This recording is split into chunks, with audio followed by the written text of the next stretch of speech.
Kenya is anticipating an increase in tomato production from the current 10 tons per acre to 60 tons per acre with the release of new varieties, technologies, and biological pest control measures.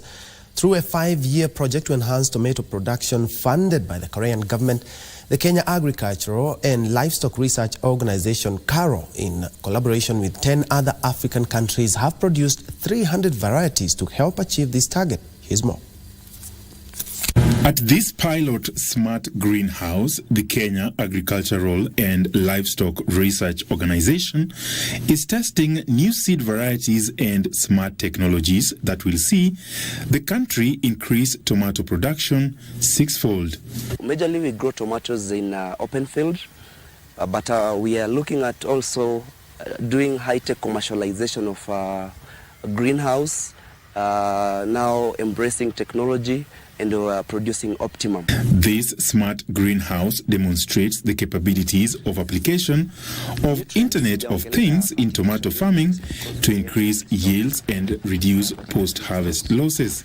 We are looking at linking the Internet of Things in agriculture using current technologies that can be able to be adapted and be used by farmers, investors, among other people, to enhance quality and quantity of yields. This type of farming gives a farmer detailed information about the development stages of the crop, weather changes and pest infestation via mobile short message service. This information is transferred to a certain server or M-Cloud, and then once this information reaches the cloud, it is able to be interpreted, of course, using some software, and then once the information has been interpreted into useful decision-making aspects, this information can now be used to trigger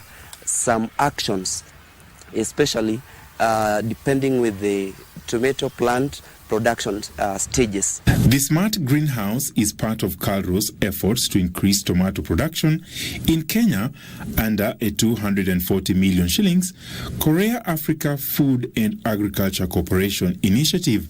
When this project began 4 years ago, we were at 10 tons per acre. Imagine, 10. Now we're actually going between 20 to 30 tons. So that's the impact of the results that have come out. The varieties have been released, and then how to grow. How to grow, we've not yet disseminated that technology. Once we get the how to grow, we'll now start recording between 40 to 60 tons per hectare. Through the project, Kenya is also seeking to reduce post-harvest losses, estimated at 59%.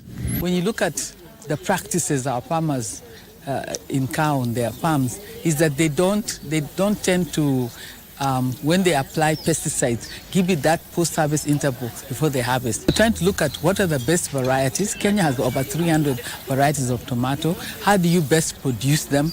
How do you minimize post-harvest losses? How do you manage pests and diseases in a very safe way? Like, for example, the most notorious pest, insect, arthropod pest for tomato is Tuta absoluta. But now we have these cards you can just put in the field and you don't see Tuta absoluta anywhere. The project, which is now in its 4th year and is set to end next year, is a research collaboration bringing together 14 countries.